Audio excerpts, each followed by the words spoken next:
Good night, itchy eyes. Good night, sudden sneeze. Good night to your symptoms of allergies. Xyzal is the allergy medicine you take before bed. It provides powerful relief while you rest your head. Not just all night, but all the next day.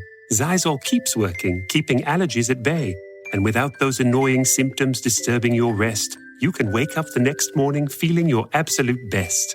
Remember, be wise all. Take Xyzal. At night. You've maxed out your 401k, you're contributing to an IRA, and making some other investments. You're ahead of the game and doing well. But where do you go from here? The same old story can only get you so far. If you want a new take from a new type of financial professional, we invite you to get a fresh perspective beside an agent with the backing of New York Life. Insurance, investments, retirement, and more. Visit NYL.com to learn more. Investments are offered through registered representatives of NYLife Securities, LLC, member FINRA SIPC, a New York Life company. In 2011, director Bennett Miller and star Brad Pitt gave the world a quiet look at the stunning revolution in the world of baseball. In 2025, we try a bourbon fit for royalty. The film is Moneyball. The whiskey is Bardstown Bourbon Company, Distillery Reserve, Cathedral, French Oak Barrel Finish. Are you done yet, Bob? A one-word movie title and a 78-word bourbon title. And we will review both of those things today. This is the Film and Whiskey Podcast.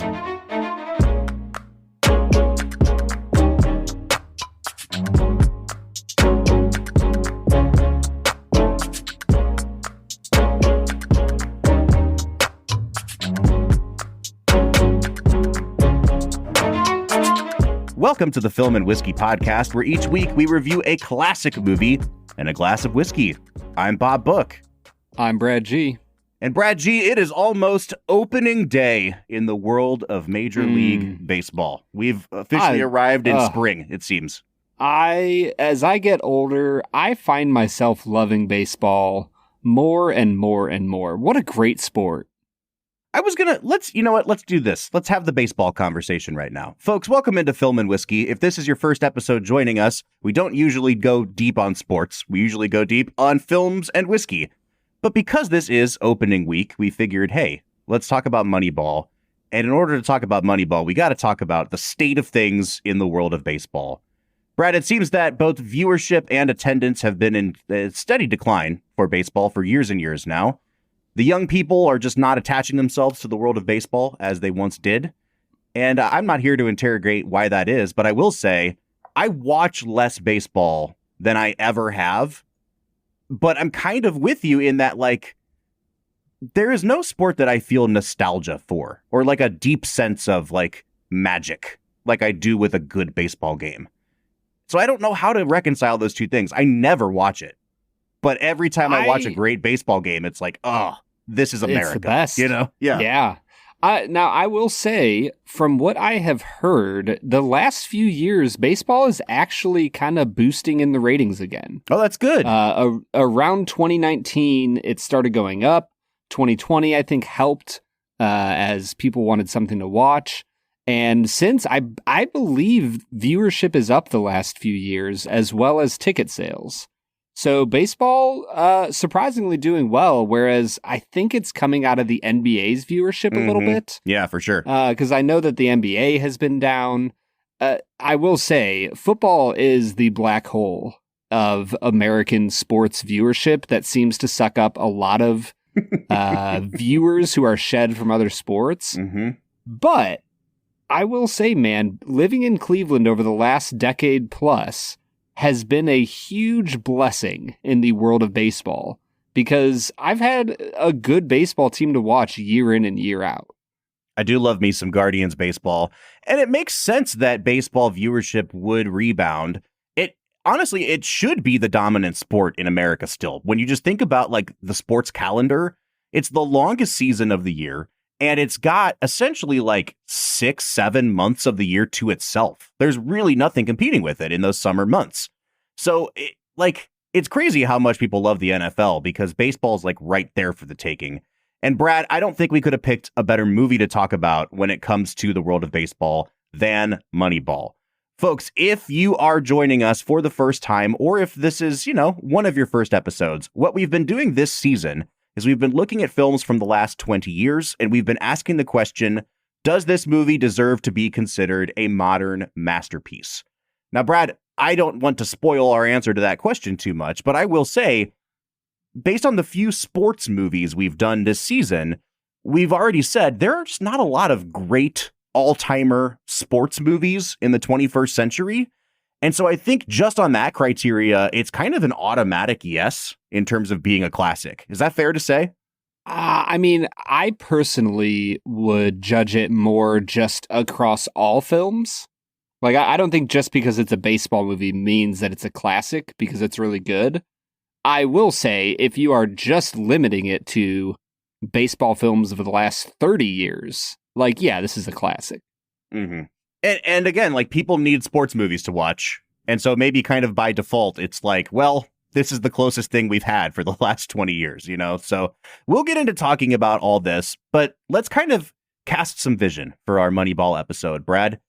I've seen this movie, I don't know, 6 or 7 times all the way through. I've seen bits and pieces on TV a lot. It's really funny. My kids will lock in on this movie when I am like flipping through channels. And it doesn't seem like the kind of movie that anyone under the age of 35 would be interested in, because it's just guys sitting in decaying office rooms on telephones talking about dollars and cents. But like, my 5-year-old looked at me today and he's like, I get it. I get why it's called Moneyball. And I said, yeah, buddy, why is that? He said, because they need money so they can play baseball. And I was like, this kid gets it. He has solved it. So, there's something about this movie. Maybe they're just preparing for their own dad phases down the road, but it is like, I'm sucked into this thing every time I watch it, Brad. Just make sure the kids have like Doritos sprinkled onto their bellies while they're watching the movie. I think my favorite part of this film that I really want your kids to like pick up on and start quoting is when the scout is talking about how they don't want the one prospect because he has an ugly girlfriend. Like, yeah, he doesn't got good vision. Nothing better exemplifies like the old way of scouting baseball players than like, he is not Joe DiMaggio or Mickey Mantle or whoever it was that dated Marilyn Monroe for a while. You know what I mean? Right. Yeah. DiMaggio. DiMaggio. Yeah. All right, Brad. On that note, let's get into our first segment of the day, which we call Brad Explains. Brad's gonna give us the movie plot with only 60 seconds ticking on the clock. So let's go ahead and hear your take with this little segment that we call Brad Explains. Brad Explains is the part of the show where Brad breaks down the plot of the film that he has just seen, often for the first time. Brad, I just revealed that I've seen this a number of times. How many watches is this for you of Moneyball? I'm pretty sure that this is my second watch of Moneyball. I know I saw it 5 or 6 years ago. I don't think I've seen it since. But yeah, enough that I would say we're going to have a just ultra compelling 60 seconds here. Now, Brad, I don't know how often you go down the rabbit hole of just kind of scrolling through YouTube clips, but this is a fixture, a staple of the YouTube short, at least in my algorithm. Have you seen bits and pieces of it anywhere in between your two watches, or are you coming into this completely separated from any viewing experience? I don't feel like I've seen much of this movie. The one thing that I saw that I was like, oh, I forgot that was from Moneyball, is the meme when Brad Pitt is looking at the camera and he goes, listen, it's not that hard. Tell him. It's incredibly hard. It's incredibly hard. What a great moment. Anything worth trying to do is. All right, man. So with that in mind, you have 60 seconds. Break down the plot of this movie with full spoilers. And go. The film Moneyball follows Billy Beane, played by Brad Pitt, who is the general manager of the Oakland Athletics, a major league baseball club. They don't have much money, and they're losing some of their best players, and so they need a way to field a great team that can make the playoffs without much money, as your son put it. So he follows a few Trails realizes that there's a way to find value from lower costing players. He hires, what's his name? We'll just call him Jonah Hill. He hires Jonah Hill, real life Jonah Hill, to be his baseball analyst who believes in this different way of thinking. He pisses off a bunch of people on the way, and they have a really cool winning streak, and they lose in the ALDS, going nowhere. The end. I want to kick off today talking about the team behind the camera of the movie, which I feel like we've been doing, frankly, a poor job of lately, Brad. We've gone into performances a lot, but I don't feel like we've really spent much time talking about directing or writing with a lot of our movies lately. But this is a film that features a writing team of Aaron Sorkin and Steven Zaillian. Now, Steve Zaillian is I don't even want to call him a journeyman. He is one of the best screenwriters in Hollywood. And he kind of falls into a more traditional mold when it comes to the way he tells his stories. It's a classic Hollywood storytelling technique. So, Brad, I'm going to read a couple of the movies that Steve Zaillian has written, many of which we've done on this podcast. So even going back to the 90s, he wrote the movie Awakenings with Robin Williams and Robert De Niro. He wrote Schindler's List. Wow. He wrote, he's credited for the story of the original Mission Impossible film. He wrote Gangs of New York. He wrote American Gangster. He helped with the screenplay for The Girl with the Dragon Tattoo. He wrote The Irishman for Martin Scorsese. The guy is a big deal in Hollywood. And so you pair him up with, perhaps the preeminent dialogue guy in Aaron Sorkin. And I think what we have here is a script that is really fascinating to me to dissect. Because I don't think you would immediately peg this as an Aaron Sorkin script. There is very little dialogue at times in this movie. And I find that it actually ends up being one of my favorite scripts that Sorkin has ever worked on because there's a lot of economy to the dialogue. It's really crisp. It's really pointed, but it doesn't ramble. And I feel like especially late era Sorkin really tends to ramble. I really love this script, man. Yeah, it absolutely winds itself tightly around what you're seeing on the screen. And you always feel this sense of unease, like every single time Brad Pitt reassures Jonah Hill that their jobs are safe and then immediately flips things on his head. He goes, and besides, what's the worst that could happen? We're going to be fine. Everything's going to be good.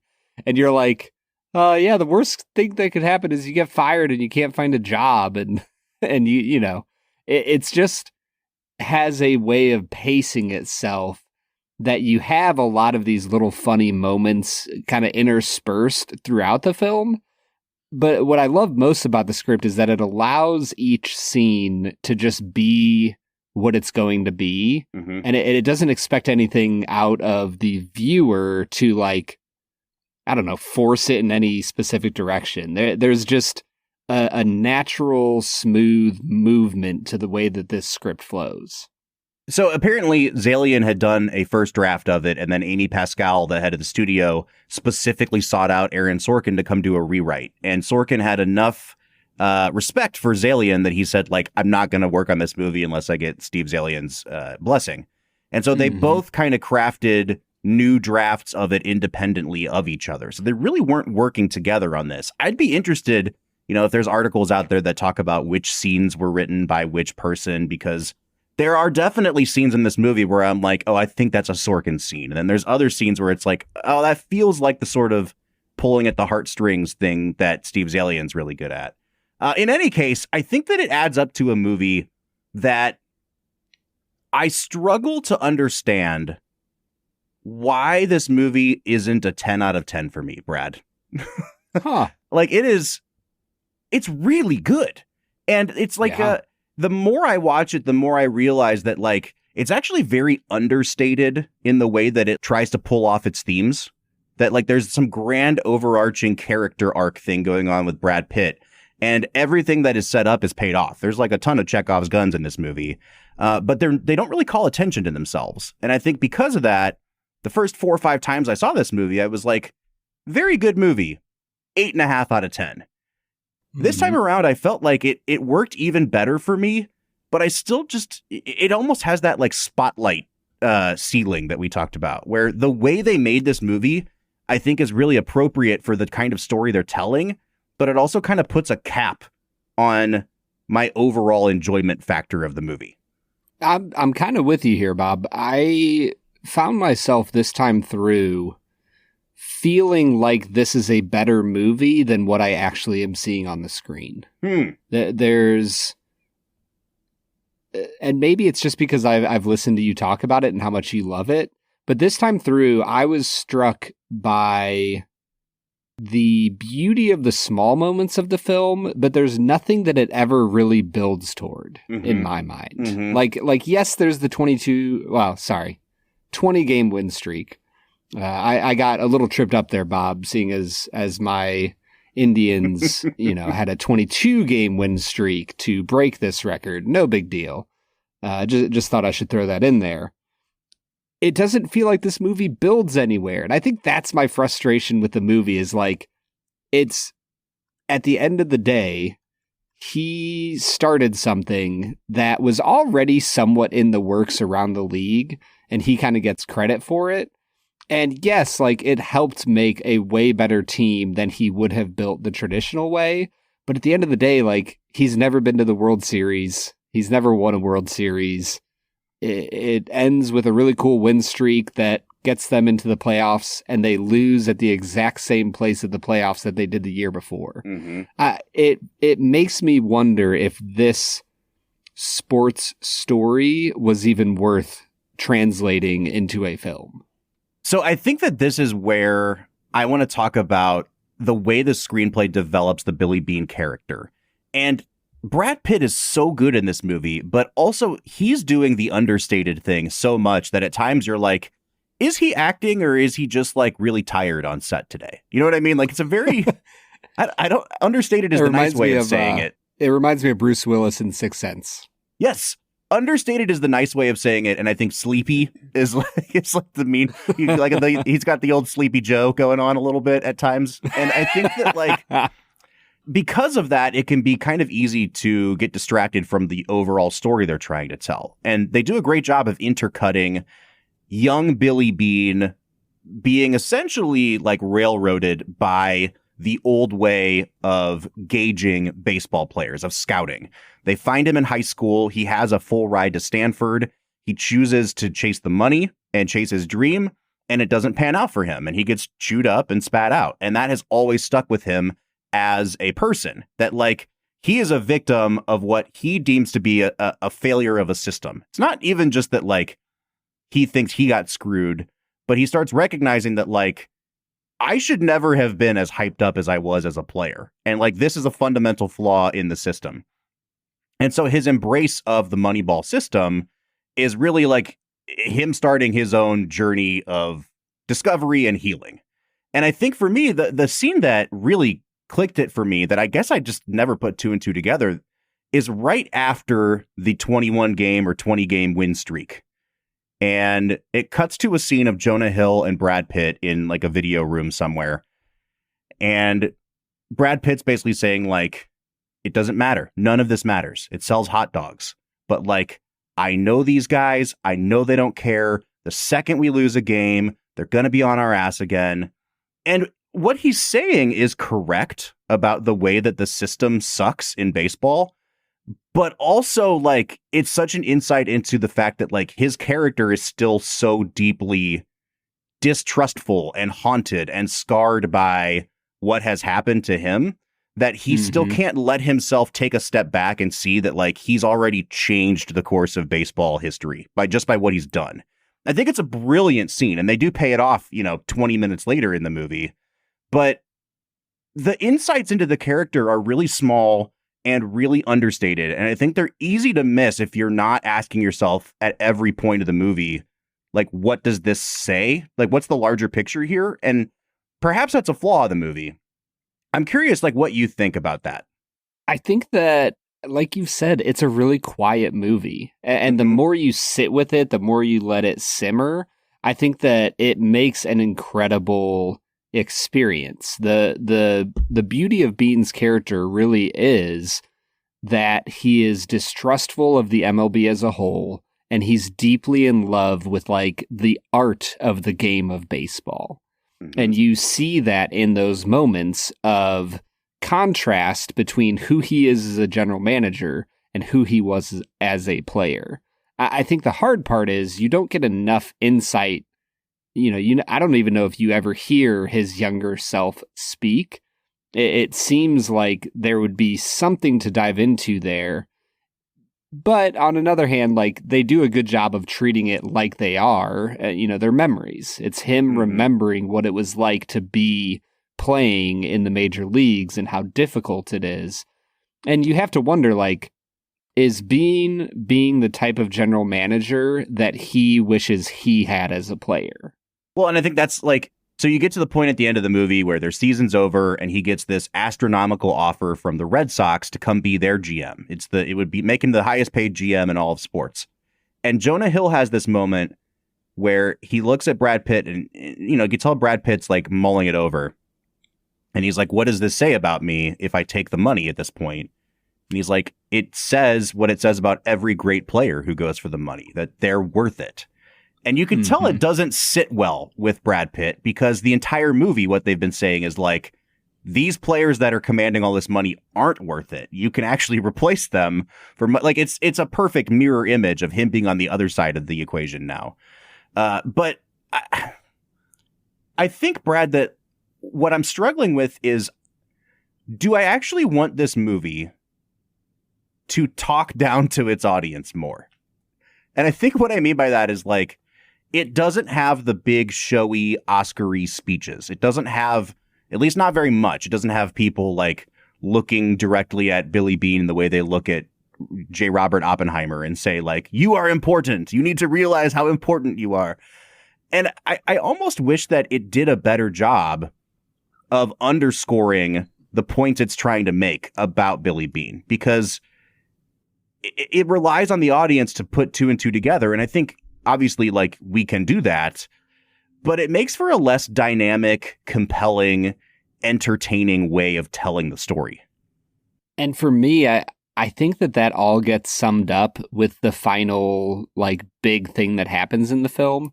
The big speech that he gives at the end when he goes, oh, how can you not be romantic about baseball? I think it's a huge missed opportunity, Bob. Oh, that's my favorite part of the movie. I think that's the one place they nail it. See, that's the one place where they completely like whiff. Interesting. It is the best opening line for an absolutely terrible speech, because he literally doesn't say anything about the beauty of baseball as a sport. He literally goes straight into like specifics about the Oakland A's. And I just was sitting there going, I thought that this was like an actual beautiful summary of what the sport of baseball is, but it's not. It's just him talking about like the Oakland A's for another few minutes. And I was so let down by that, because the movie should be about more than just sabermetrics. Like it should be more than just about the way that they selected their players. And at the end of the day, that's all it's about. And so I found myself at the end of it kind of disappointed, like, I was expecting this more to be about like the beauty of baseball as a whole and what it can mean to a person. And it just kind of fell short of that. It fell shallow. Yeah, and I think that's what I'm saying. I wish they made more explicit the way that he actually helped the players themselves too. And you get a couple guys, like there's the jokey scene where the guy's like, I'm going to pray for you. And he's like, no problem. And just like walks away.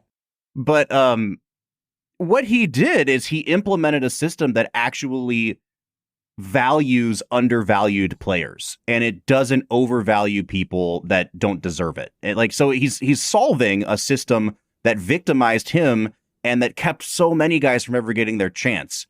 And I think that's the beauty of what he did. It's not just the dollars and cents. And you're right that the only thing they make explicit is the dollars and cents, and the like secondary benefit of like, you made this better for players too.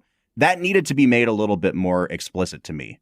Now, What I will say though, is like, so you have the scene where Brad Pitt says, it's really hard not to be romantic about baseball but here's why you can't. And that's what I was referring to. The one where he's like, it doesn't matter that we had this streak. It doesn't matter. All these guys don't care. But then by the end of the movie, you get the inversion of that with Jonah Hill presenting the guy who fell down rounding first and didn't realize he hit a home run. And I think that scene is like, it is so perfectly scripted, because even at the point, I'm sitting there with tears in my eyes about it. And even at the point where I'm like, that's a little on the nose, but I still love it. You get the great line where Jonah Hill acknowledges that it's on the nose because he's like, it's a metaphor. And Brad Pitt's like, yes, I understand that this is a metaphor. Man, that part of the movie for me is just perfection, man. Oh, that's the line about it being a metaphor. I'm like, it felt like an intrusion of humor from 8 years later. It felt like an intrusion of Guardians of the Galaxy kind of humor. Sure. And I was just kind of was like, ugh. Oh, man. That felt icky to me. Now, what I will say is, so this movie is nominated for, I believe, 6 Oscars at the 2012 Academy Awards. A historically crappy year for movies as I look through 2011. Just not a great year. And says even more about this movie that it couldn't get the momentum needed to win any of these awards. The one that really stands out to me, though, Brad, is in editing, because I think that the editing in this movie is unbelievably good. So much so that, like, you almost don't notice it. But when I say that this movie is like a perfect YouTube clip movie, it's one of those things where, like, you have to have almost perfect editing to make a conversation between two people in an office building compelling. And even more so when it's like Brad Pitt on the phone with somebody that you don't hear the voice of on the other end. And even more so when it's like two guys watching a video replay on a screen. But where it really got me is the montage of the streak happening before, the final game that Billy Beane goes back to, when it's all just like archive footage and they're intercutting it with stuff from 100 years ago and playing radio interviews over top of it. It is like a brilliantly constructed historical montage. And this movie does stuff like that so well that I think that, again, you almost don't notice it, but it is like, it's a feat of editing for me. Yeah, it so seamlessly weaves between the narrative and the history of baseball that you almost feel like the movie is a documentary at points. And it does it in such a beautiful way that you, the viewer, don't feel like you're shifting between genres from drama to documentary and back. It just has a really beautiful movement to it, flow to it, that I really enjoyed that. Did you say that it won editing, or did it not? It did not. No. Come on, Oscars. I know, man. I don't think it won any Oscars. I'm looking through the list. The Artist dominated this Oscars season. So here's let me read you. Isn't that the silent movie? film? Yeah. Let me read you the best picture lineup here. The Artist, The Descendants, which is a movie by Alexander Payne, Extremely Loud and Incredibly Close, which is, wow, that's a bad movie. The Help, a movie we liked. Hugo, the Scorsese movie, pretty good. Midnight in Paris, a movie that you notoriously hate. Moneyball, The Tree of Life, and then War Horse, the Spielberg movie. Hold up. Yeah. Midnight in Paris? Brad, you're the only person on earth who does not think that's at least a good movie. Like, Bob, I don't want to spend any time on this. I literally couldn't get past like 40 minutes. Like, I gave it a shot. Well, the acting was so horrifically bad in that film. Allow that to cast a pall over. That's how bad of a year this was. If you think that movie's bad, I can guarantee you at least 5 movies in the Best Picture lineup are worse than that. So I look at this and I'm like, for me, this is Moneyball and The Tree of Life. And I don't know how those 2 movies didn't win everything at the Oscars. Yeah, that's what I was thinking as well. Those are the 2 movies I've seen. I've seen a third of Midnight in Paris. You saw The Help. That's true. The Help. I apologize. Mm-hmm. Yep. So yeah, I would say Moneyball is better than The Help. I would say The Tree of Life is cooler than Moneyball, but it would have made sense if Moneyball wins over Tree of Life. That's a crappy year for movies. Yeah, man, I agree. I agree. I thought I would look up the animated film to see if that was any good. Mm-hmm. The animated feature film of that year was Rango. Ugh. Narrowly beating out Kung Fu Panda 2. Yes, and Puss in Boots.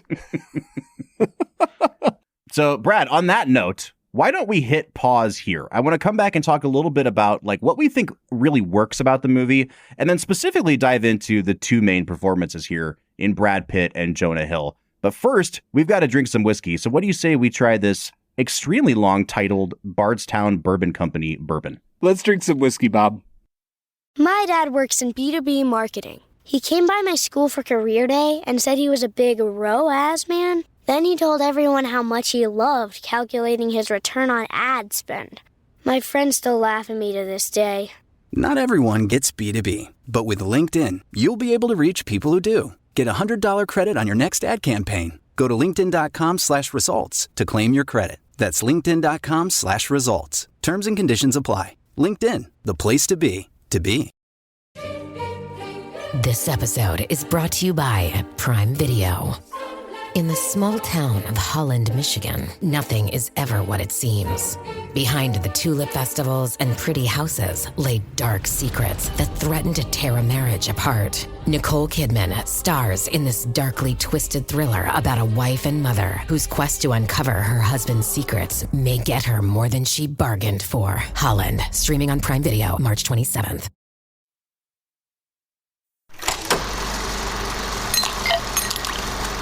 All right, so today we are checking out Bardstown Bourbon Company Distillery Reserve. Now, this is a new line of whiskeys from Bardstown that they are launching with this inaugural blend called the Cathedral French Oak Barrel Finish. This is a blend of Kentucky straight bourbon whiskeys that are finished for 14 months in what they refer to as 300-year-old French oak barrels. Now, Brad, Ooh. this is... That sounds expensive. It does. I'm a marketing guy. I do a lot with copywriting. This is where language is very important, Brad, because there are times where a barrel or the wood used in a cooperage to make a barrel has been aged after the tree has been cut down. Like they aged the wood. I don't believe that's what's going on here. Now, the trees that were chopped down to make these barrels were at least 300 years of age. I don't know if we can actually call that 300-year-old oak the way that they're intending it to be interpreted, but maybe I'm reading it wrong. I will just say, first strike against this whiskey for me is like, you guys gotta be clear about what we're doing with the wood here. Bob, I personally, this is just me, I remember living in Boston, and we went to a ice cream shop called, I think it was called Richardson's Creamery. And on their logo, it was like ice cream since 1685. And whether or not like they've been making the modern version of ice cream since then, or like some ancient, Puritan version of ice cream, I don't really care. Because when you say something is 300 years old, it doesn't bother me if it's a 300-year-old tree or a 300-year-old aged piece of wood that was cut down from a tree. That's fair. I think either is impressive. It is very impressive. They also used trees that were harvested to help with the repairs on the Notre Dame Cathedral. So it seems like these are the pieces of wood that didn't make it into the cathedral, but that's why this is called... So it's like holy wood. It seems like it was destined to become holy wood, but then it was intercepted by the bourbon makers, and they were like, no, you will not make it into the cathedral. We're just going to call this Cathedral French Oak instead. So I love that they not only didn't allow it to get used in the cathedral, but that they then took it and called it Cathedral Oak, just as a big middle finger. Like, forget you, gigantic. I don't know, Bob. Gigantic Duomo. I don't know, Bob. Knowing how much the Catholics like to drink, it would not surprise me if they set aside some of the wood to be used in such a manner. They actually said, we don't need that beam after all. Rip that out. Let's make whiskey with it. Bro, I know that Justo Gonzalez might not have talked about it, but you better believe that almost every innovation in the world of beer from 500 till now happened because of monasteries. It's true. All right, so this is a blend of at least 5 different whiskeys. They are all Kentucky bourbons. They're ranging from 9 years to 18 years in age. Let's dive into this, Brad. It's clocking in at 110.1 proof. Thank you to Bardstown for sending us this sample, and thank you for what I am picking up on the nose of this bad boy.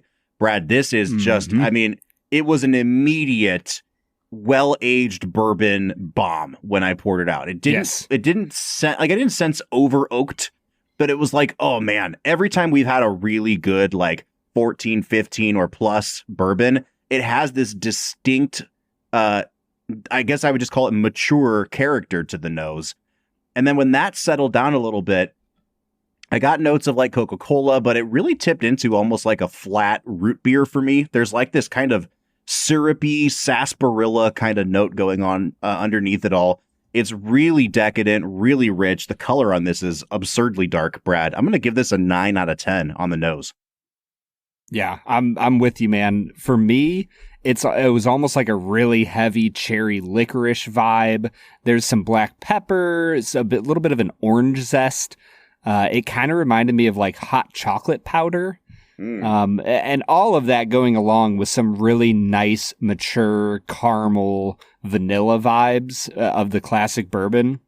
This is one of the best noses I think I've had on bourbon in a while. Bob, I'm not going to lie to you. I feel like I've almost given up on bourbon. You were teasing this last week, weren't you? Or the week before, you were like, oh, this scotch is just okay, but I'd still drink it over every other bourbon. Yeah, this is the first bourbon I've had in a while that the nose makes me really excited. So 9 out of 10 for me here. The palate, Robert, this is stunningly good. Yeah. It is oaky, but in the most like smooth and mellow way I can describe. There is brown sugar, there is cinnamon, it's got that orange zest coming through. It reminds me of like a really nice, creamy creme brulee, just little piece of deliciousness. Mm-hmm. This is and I mean this in the best way possible, this is the closest thing I think I've ever had from Bardstown that reminds me of some of the higher end versions of the bourbons we get from like the big boy players in the industry. Like this, you could set this down next to Wild Turkey Rare Breed, and I think it's right in that flavor wheelhouse. I think it's right there with Four Roses Small Batch Select as well. It's just a really nice, down the middle, well-aged, super sweet bourbon. It is like syrupy sweet in terms of like natural maple syrup on the tip of my tongue. There's waves of cherry as well. I don't think this is very viscous. And I don't know if that makes a huge difference. I did expect it to be a little bit more viscous with how well aged it is, but it just kind of dances across your tongue. It's a really easy to drink bourbon. It shoots like an electric wave back up your tongue in terms of how prickly it is on the palate. But it's I already said down the middle because I think this is a really crowd pleasing bourbon. There's nothing super complex going on here, Brad, but it's just like, this is everything I want in a bourbon. I'm going to give it a 9.5 on the palate. Yeah, I don't know if I said my score. I'm at a 9.5 on the palate as well. I think I disagree with you a little bit, though. I think that this is a relatively complex bourbon. It has some really nice, almost like cigar notes going on, which for me, the finish has a decent amount of oak. It's got black pepper. It lands in a really nice cigar area. There's some almonds. Almost like an almond extract. Mm-hmm. I think that this is a 10 out of 10 finish, Bob. And I think it's a relatively complex bourbon compared to something that is unfinished and unblended.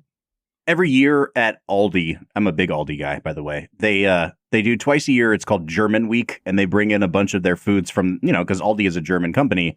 And so they sell like a lot of the stuff that they would normally sell in Germany for like a week in Aldi, and they have all these incredible desserts, and they're always in like the frozen section, but there's these super decadent like German cakes and pastries, and almost all of them have some amount of almond in them.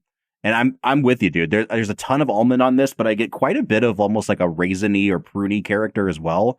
It's like a really nice German cake, and I'm sure the French people that offered up these wonderful barrels don't want to be compared to the Germans, but that's what it reminds me of. Like, it has a distinctly European tart or pastry feel to it on the finish. I am going to give it a 10 out of 10. This is the best thing I've had from Bardstown in years. And we had one, I think, a couple seasons ago that was among our highest rated of the season. That was a wine finish from them. I can't even remember the name of it now because I am so enthralled with the one we're drinking at the moment. Brad, this is fantastic. Yeah, we have not had something from Bardstown this impressive in a while. And that's not saying that Bardstown isn't putting out great product, because they are. This one is just a step above, like an A into A+ territory. I think balance-wise, this is a 10 out of 10. There is everything you want here. It is rich and complex. It has a great balance of flavors. I'm gave it a 10 out of 10 on the finish. I'm going to give it a 10 out of 10 on the balance. I'm going to give it a 9.5. The only knock I think against this is that I wish it did have a little bit more viscosity to it, and I wish that it lingered just a little bit longer on the finish. But everything that it offers is so good that I can't go any lower than a 9.5 here. So even before we get into value, I'm at a 38 out of 40 when it comes to just the actual tasting experience. Brad, where are you? I am at a 38.5. Yeah. So, I mean, like, we're sitting, like, you know, if you extrapolated that out, we're at like a 95 out of 100 on this. This is one of the best whiskeys, I mean, just by the numbers, that we've ever had on this podcast. Yeah. I'm curious, Bob. This has an MSRP, which I would say in general, you can find products from Bardstown for their MSRP. This is $100. Oh, yeah. That's a 10 out of 10. How do you feel about that? That is a 10 out of 10. I thought it was going to be, everything they've been putting out lately has been like 160. So I was prepared to go into this like, oh, it's either going to be 160 or slightly more than that. And Bardstown always kind of straddles the line between like a luxury brand and like a middle class fancy when it comes to their price points, which I really appreciate. I'm glad that they don't price things at $250 or whatever. At $100, I don't know that there is a better value in bourbon right now at that particular price point. This is unbelievably good, dude. That's a 10 out of 10. Yeah, 10 out of 10 for me. I was expecting 180. Yeah. Well, like, tell me so that. Let's do this thought exercise. Sure. If it was 180, what score would you give it? Probably like an 8. So it's so good, like, folks, that we would give it an 8 out of 10 or higher at $180. It only costs $100. This is such a no-brainer. It's like unbelievable. Yeah, I mean, 80% higher the cost, and you only lose 20% of our value score. Like that is, I mean, would you also give it an 8 if it was at $180? Probably like at least a 7, I would say. Like, yeah. Luckily, I don't have to do that thought experiment because they've priced it so low comparatively. Brad, I'm coming out to what has to be, and this is a shock to me because I literally came into this blind tonight. I hadn't tried this. I had no, thoughts coming in. This has to be my highest score I've ever given. I'm at a 48 out of 50. Wow. I'm at a 48.5, Bob. 40. Brad, this is one of the best whiskeys we've ever had. Yeah, I mean, and if you just asked me, hey, is that one of the best whiskeys you've ever tasted? I probably wouldn't say yes, but it's just such a crowd pleaser that I think it's almost punching above its weight. It feels weird to say that about a whiskey finished in 300-year-old barrels here. There is part of me that is questioning how this can be $100. Yes. Because look at the blend, man. 85% of this whiskey is 14 years old or older. Folks, this is coming out. How is that $100? Listen, this is coming out to a 48.25 out of 50 or a 96.5 out of 100. This is the highest rated whiskey we have ever had in our 440 episode history of Film and Whiskey. This is incredible. Yeah. I might go buy another full bottle of this when it comes out. This is the most excited I've been about a new whiskey in a long time, dude. Want to make a trip down to Kentucky? Let's freaking do it, man. Dude, that's what we need to do. Just have a organized film and whiskey gathering at Bardstown just to buy this whiskey. All right, tying it back into our movie for the day, what better way to go than the Moneyball route? Dude, yeah. I mean... Dude, Bardstown basically is like the Moneyball. Like, they are grabbing whiskeys from all over. They're helping other people out. They're wheeling and dealing. And they're coming out with a product that punches way above its weight class. This is the Jeremy Giambi of bourbons. That's what we're saying here. I don't know if that's a compliment or not, Bob. That man was dancing the whitest dance I've ever seen in a locker room. He deserved to get cut from the team. All I'm going to say is this. How can you not be romantic about Bardstown? Ugh. Brad, let's get back into talking about Moneyball. What do you say? Let's get to it. I can say to my new Samsung Galaxy S25 Ultra, hey, find a keto-friendly restaurant nearby and text it to Beth and Steve. And it does, without me lifting a finger. So I can get in more squats anywhere I can. 1, 2, 3. Will that be cash or credit? Credit. 4. Galaxy S25 Ultra, the AI companion that does the heavy lifting so you can do you. Get yours at Samsung.com. Compatible with select apps. Requires Google Gemini account. Results may vary based on input. Check responses for accuracy. Ryan Reynolds here from Mint Mobile with a message for everyone paying big wireless way too much. Please, for the love of everything good in this world, stop. With Mint, you can get premium wireless for just $15 a month. Of course, if you enjoy overpaying, no judgments, but that's weird. Okay, one judgment. Anyway, give it a try at mintmobile.com/switch. Upfront payment of $45 for 3-month plan, equivalent to $15 per month required. Intro rate first 3 months only, then full price plan options available. Taxes and fees extra. See full terms at mintmobile.com. All right, everybody. That was Bardstown Bourbon Company, something Cathedral whiskey. A whiskey, the best whiskey we've ever had. Yeah, I was going to say, it deserves a lot more than sarcasm from me, because by golly, Bob, that was incredible. I'm on cloud 9, man. Oh, man. I love drinking good whiskey. There's nothing like it. You know what is like it, Brad, is my freaking dominance this season at 2 facts and a falsehood. I love it, man. You are doing great this year. Brad is gonna try to stump you, Bob, to our right and what is wrong. 2 facts and a falsehood. 2 facts and a falsehood is the part of the show where Brad presents me with 3 items as fact about the making of this movie, one of which is actually a complete lie, and I have to figure out which one that is.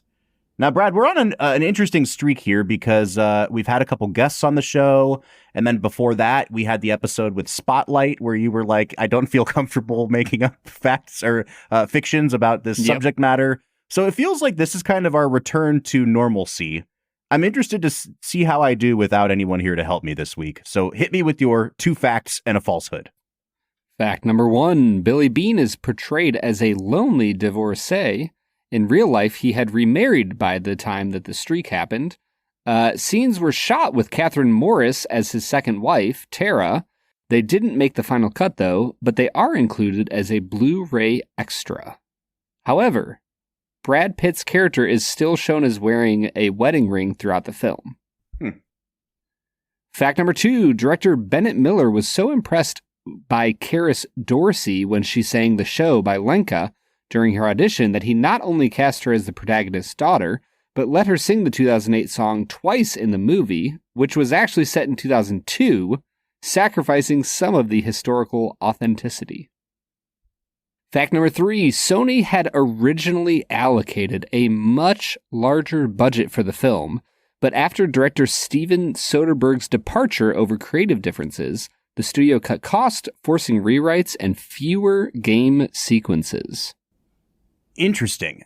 Number 3 immediately stands out to me because I do think that, like, I've always wondered if it was simply a creative choice to film the baseball scenes that way, as if they're like on an empty stage almost, or if it was like truly budgetary. So that could be, you know, if number 3 is true, that would make a lot of sense. Number 2 also sounds true to me. Can you just quickly remind me of what number 1 was? He was portrayed as a divorcee, but Okay. he was actually remarried at the time. Huh. It would have been funny if you were like, he's portrayed as a lonely divorcee. Actually, he was a super happy divorcee. He was just out there tearing it up. That's the one switch. In Oakland. It's like Urban Meyer out there. Yeah. Oh, gosh. Although he is married. Let's see. You know.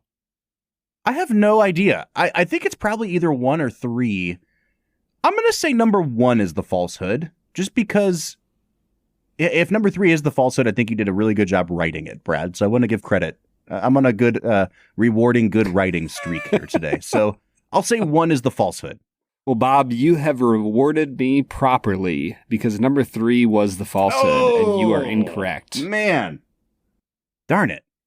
So, okay, it sounds like, even though that was a falsehood, it sounds like you also made note of the way that the action of the sport is filmed in this movie. Yeah, it's not great, Bob.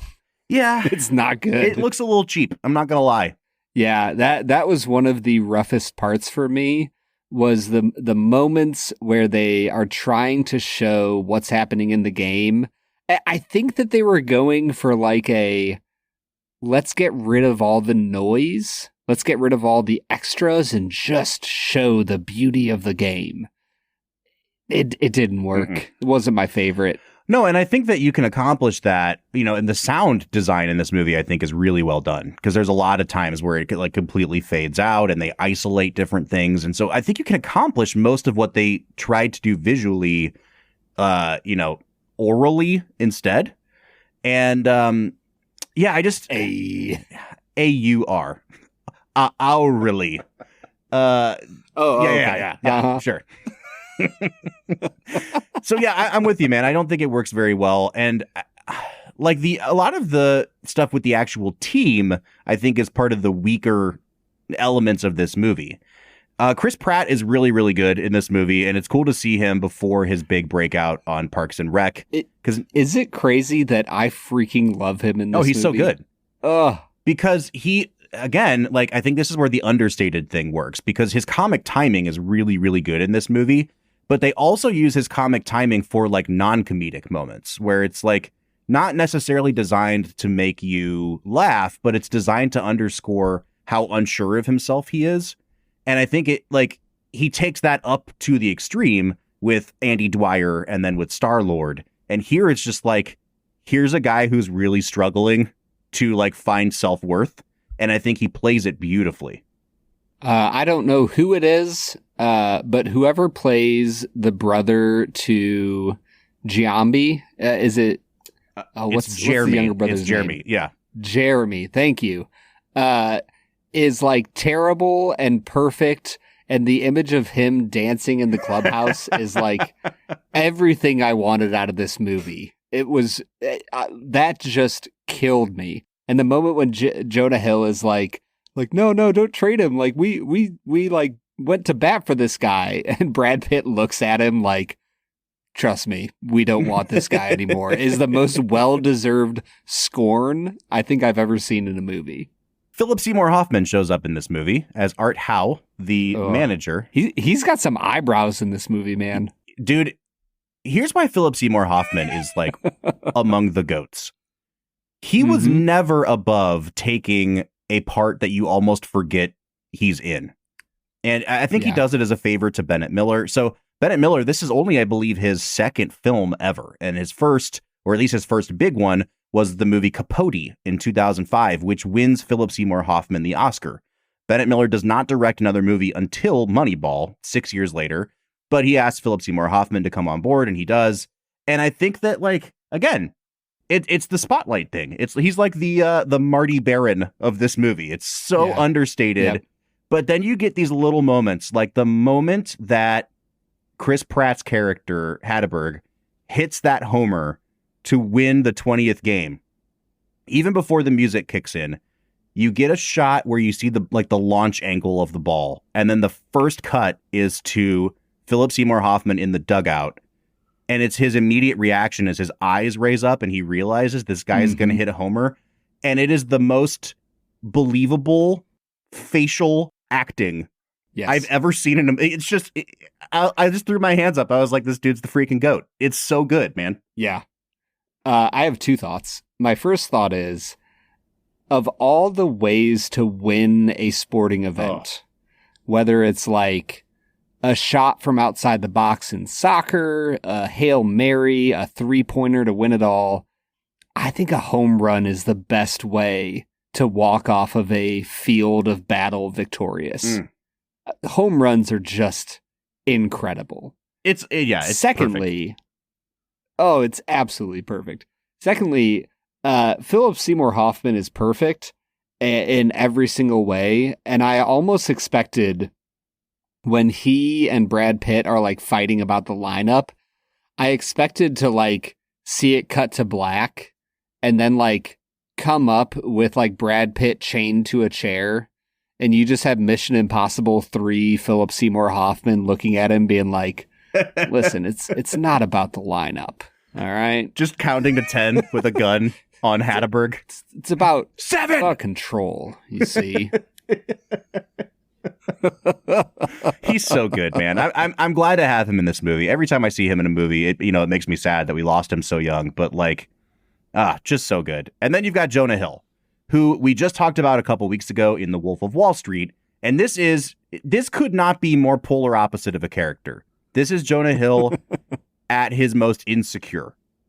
And again, I think I've used the word understated 58 times on this episode so far, but like, that is clearly the direction that Bennett Miller is giving everyone in this film, because it enhances the believability. It enhances the idea that these could be real people.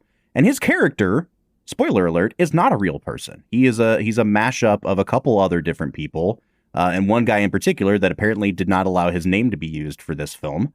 And I think he's so good, man. I don't know if I like him as much as I do in The Wolf of Wall Street, but I think that's just because he's so much showier in The Wolf of Wall Street that you remember it more, you know?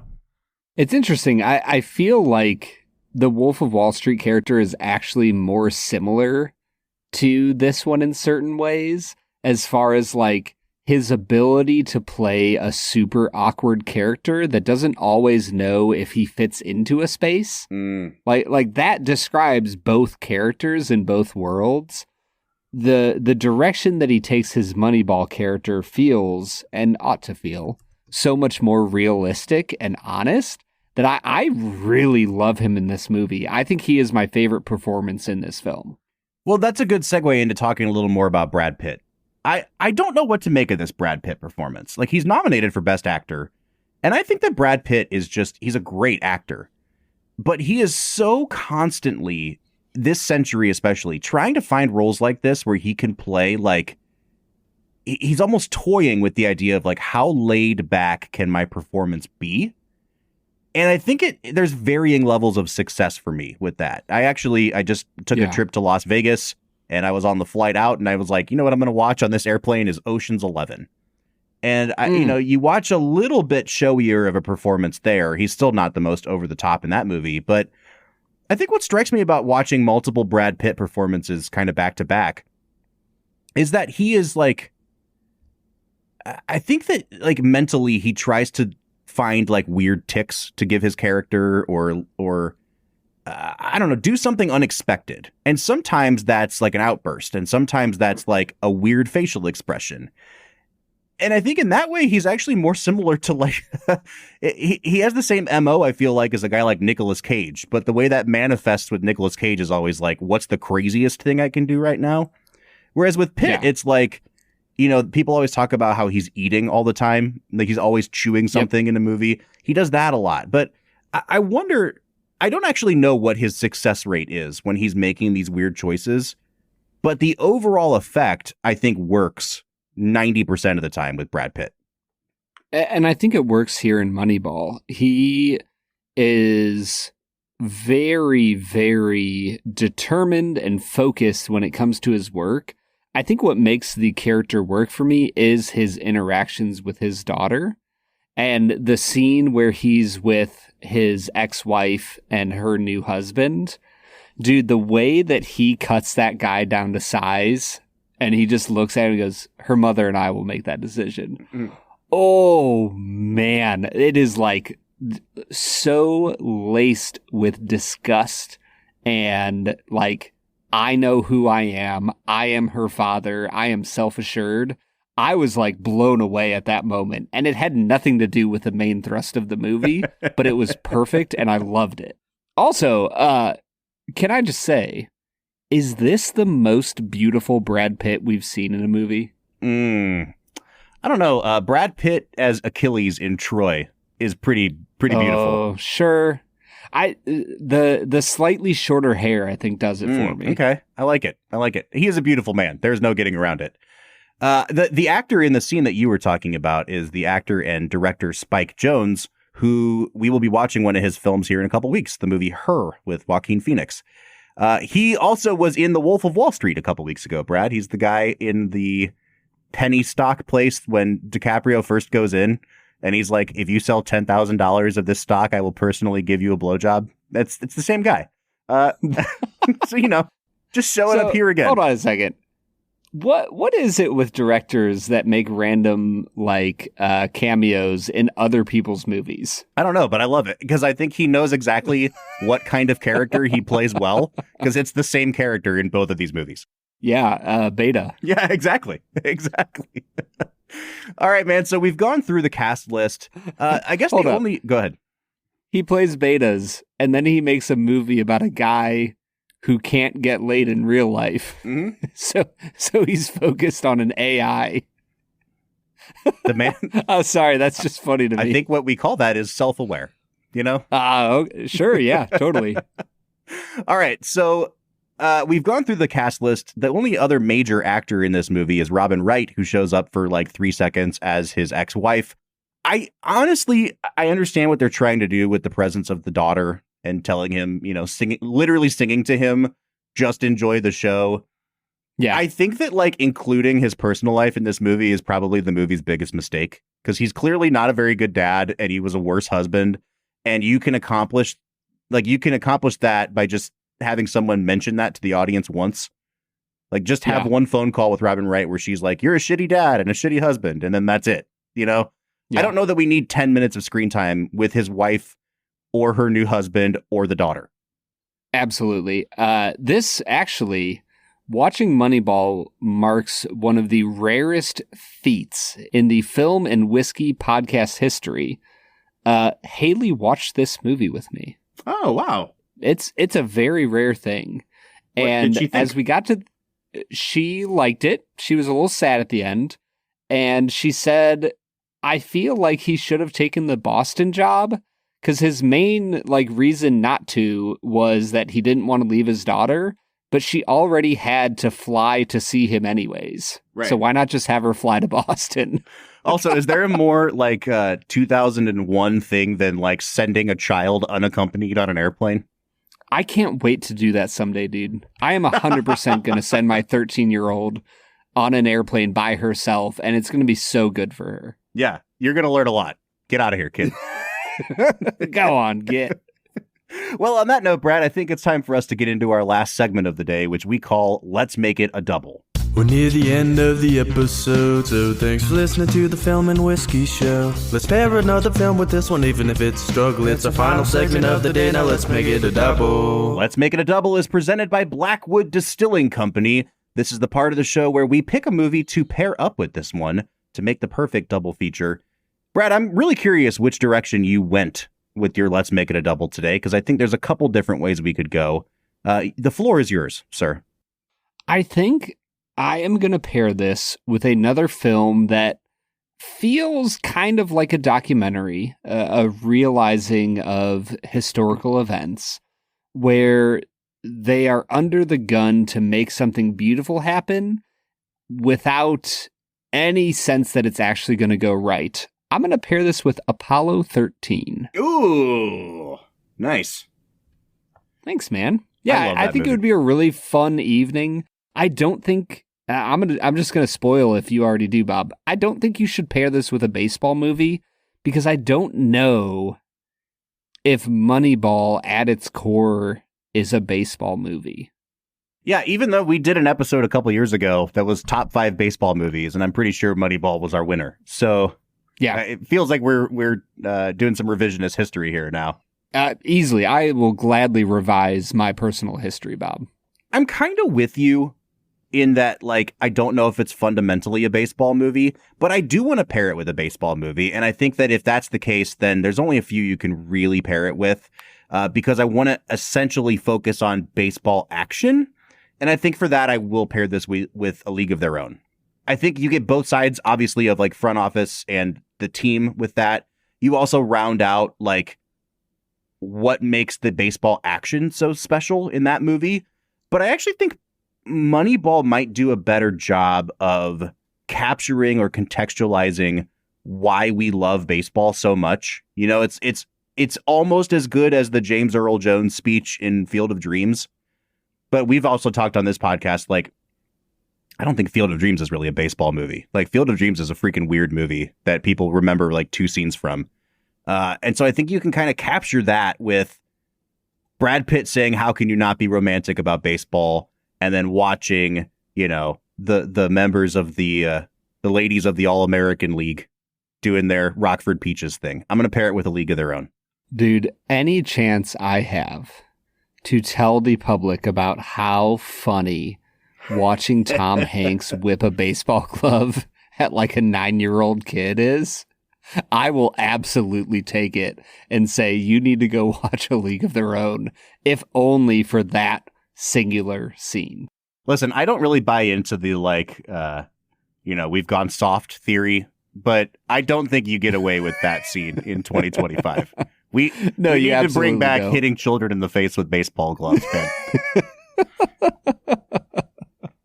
Dude, it's fascinating to think that, like, I feel like we've kind of hit on a theme in our season. Because when I think about Moneyball, it's this idea of like an underdog who has a lot of insight into an industry that comes out on top. Mm-hmm. Like, tell me that couldn't describe The Big Short. Tell me it couldn't describe Ford v Ferrari.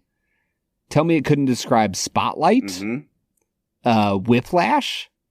Like, I feel like a lot of the movies we have highlighted from the last 25 years kind of fall into this vein of outsiders or underdogs that want to prove their greatness. Mm-hmm. I don't know if I'm like grasping for straws here, but it seems interesting to me. Absolutely. And I think that's a major theme of what has made the great movies great over the years. Like, that's a Mr. Smith Goes to Washington kind of movie. That's a 12 Angry Men kind of a movie. It makes a lot of sense when you frame it that way. Speaking of 12 Angry Men, I watched Juror number 2 the other day. Oh, what'd you think, man? Oh, it was good. It's a good movie. Here's the problem. It's Clint Eastwood trying to make a 12 Angry Men, and Clint Eastwood does not have a nuanced bone in his body, especially at like 93. Well, first of all, I don't know that I would call 12 Angry Men especially nuanced in the arguments it's trying to make. But I think what Eastwood's doing there is he's like, I'm going to make kind of a seedy 90s thriller. Mm-hmm. And it was marketed as like, one man stands for justice. Like, that's not even remotely what that movie's about, you know? Sure. So, I'm glad you watched it though, man. And with that, I liked it. It's like a 7.5 out of 10. Oh, for sure. But like, it's a good 7.5. Yeah. So with that, let's say that Let's Make It a Double was brought to you by Blackwood Distilling Company. No matter what movie you choose to pair this film up with, you can always make it a double with Blackwood Distilling Company and our friend Zach Johnston.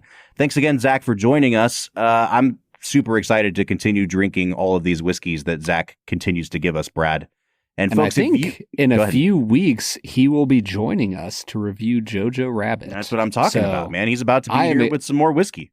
Oh, I'm so excited, man. If you have not tried Blackwood yet, you can get 5% off of your bottle by going to bourbonoutfitter.com and using our code FILMWHISKEY at checkout.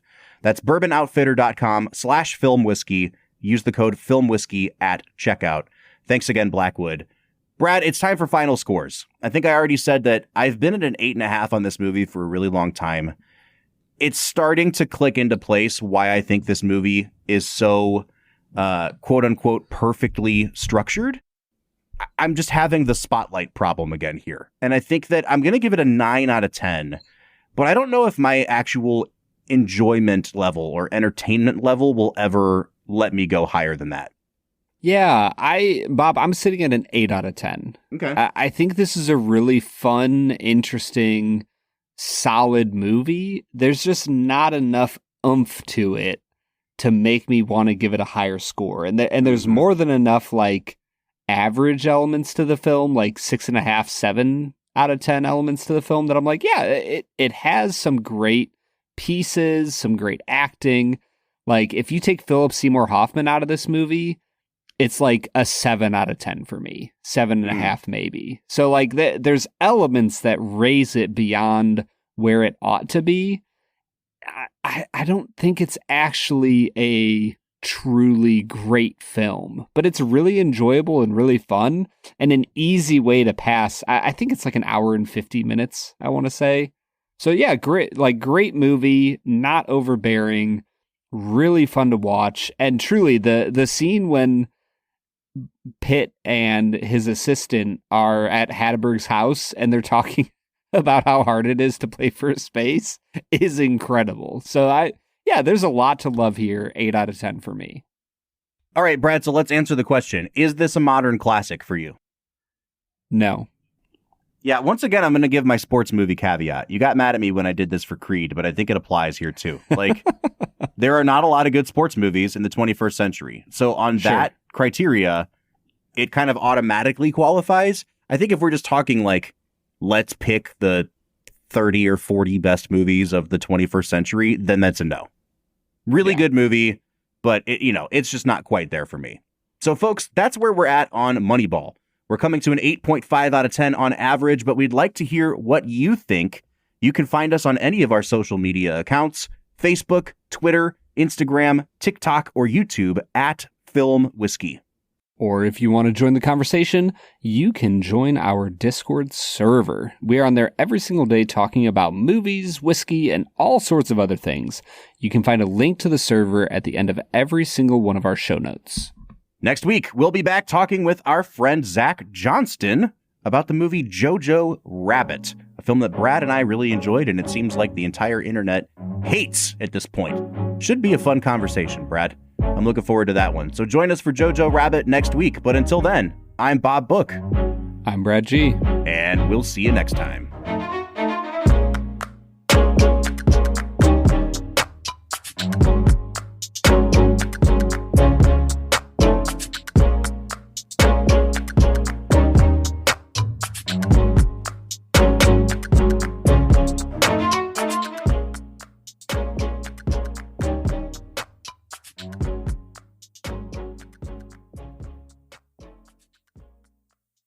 Hey, this is Bill Simmons from the Bill Simmons Podcast, here to tell you that Michelob Ultra is giving you the chance to win tickets to the NBA Finals. That's right, the 2025 NBA Finals. Just head to MichelobUltra.com/NBA Finals. Michelob Ultra Courtside NBA Finals Sweepstakes. No purchase necessary. Open to U.S. residents, excluding Maryland residents. 21 up. Begins at 9 a.m. EST on February 16, 2025. Ends on May 5th, 2025. See official rules at MichelobUltra.com/rules for price and details. Message and data rates may apply. Void where prohibited. Clorox Sentiva smells like grapefruit. Cleans like Clorox. And feels like...